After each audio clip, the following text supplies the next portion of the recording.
Siguro narinig nyo naman po yung mga kasama ko, no? Galit na galit po sila. Marami rin po sa atin ang galit na galit talaga. Baka hindi na makontain yung galit natin kay VP Sara Duterte. Tama! Pero bakit nga ba natin gustong ma-impeach ang isang VP Sara Duterte? Kayo po, alam niyo ba kung bakit? Nipin labad! Bago pa maging presidente yan, nanakaw. Mayroong mga aligasyon ng pagnanakaw! Pero nagpaliwanag ba? May mga aligasyon na mamamatay tao! Tama, meron wala? Nakita nyo bang may pinagbantaan? Sino ang pinagbantaan? Ang Pangulo ba ay kayang protektahan ng sarili?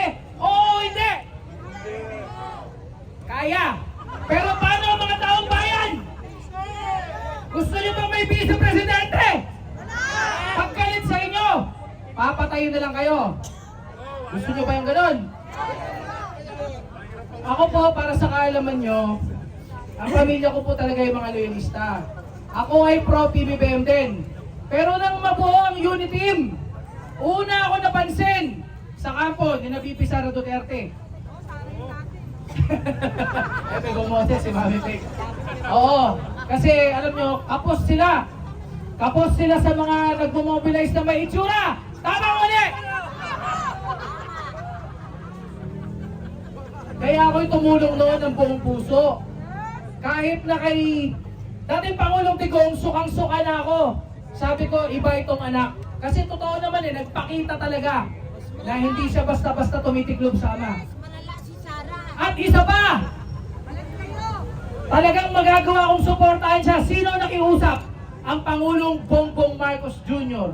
Di ba sinabi pa ni VP Sara, I love you, Bongbong.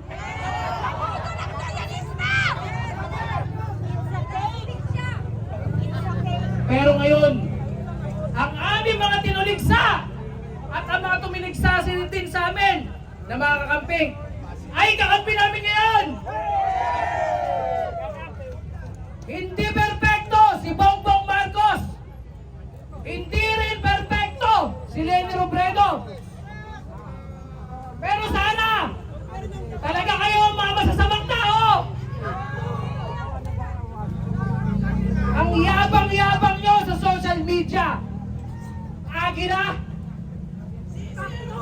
Sisiw. Yang VP Sara nyo.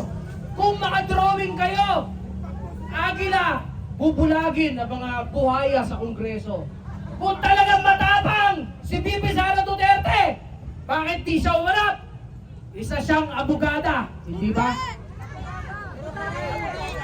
Napakagaling ni Congressman Marcoleta. Bakit hindi niya gawing abogado sa impeachment, hindi ba? For president niya eh. For president, di ba? Ha? Yung kamatis, namamalag siya sa kamatis. Eh bakit nakakamatis yung mukha niya nung nasa EDSA? Oo. Kala niya ha, tatakutin niya tayo sa Iglesia ni Cristo. Naniniwala tayo na dapat irespeto ang ating mga kapatid sa Iglesia. Sabi nga nila, magkaisa, huwag mang-isa. Pero marami din doon ang nakaramdam ng pang-iisa. Bakit? Ang ipinangako, ano ang pinangako? Kapayapaan, hindi ba? Tama, tama, kapayapaan. Pero meron palang nangampanya doon. Ha? Ilang buwan, mga isang buwan yata o ilang linggo. Palaging sigaw ng mga pro-PBBM vloggers, hina-hijack ang inyong rally. Anong ginawa nyo? Last minute, doon lang kayo nag-warning. Pero may ginawa ba kayo? Ha? May ginawa ba kayo na natapos na? Sige, dumako tayo sa pangkapayapaan. Sabihin na natin totoo, pag dumaan sa isang impeachment process, si VP Sara, dahil may mga supporters din siya, lalo na sa inyo sa iglesia, dahil susunod kayo sa inyong pamulaan, magkakagulo. Pero hindi rin ba pagkakagulo ang gusto nilang mangyari na magkaklas sa pangunguna ng mga military laban sa Pangulong Bongbong Marcos Jr. Hindi ba magulo rin yun?